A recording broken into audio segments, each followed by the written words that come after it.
Mga kasturya, ready na ba mo? Kay ang DX100 Coffee na ana sa Capitol Grounds Malay-Malay. Ang talagsaong bahay kubo nga naa sa karaang sakyanan gamit ang karaang kahoy. Grabe kanindot tan-awon mga kasturya. So, may gabi rin sa tanan, no? May gabi po sa Kestorya Pins nga nakakaroon rin.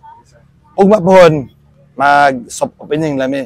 Kay amo ang preparation, medyo late gamay kay dugma sa gamay sa oras. So, ugma po, natay si Kwati ug suman pa mong serve sa buntag. Apil ang ice coffee. So, pagka sa Turdiana, dito na tanan, mga food na natanan rin amo ang menu.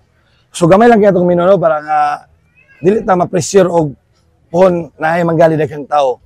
So ana ra para nga isla malangan para nga wala gusto na minutes lang ato ang ihatag sa ilaha para nga di sa malaayon sa pagkulat sa ato ang mga iserve nga pagkaon. So kana lang no, daghang salamat og maayong gabi sa tanan. Salamat po, sir. Salamat ka. Mga kasturya, ayaw mong kalimot atong bisitahon ang ilang soft opening karong March 14 alas 6 sa hapon. Ug atong tilawan ang lamiang sikwate, kape ug suman. Karit Stories po, salamat tungkay sa pag-uban.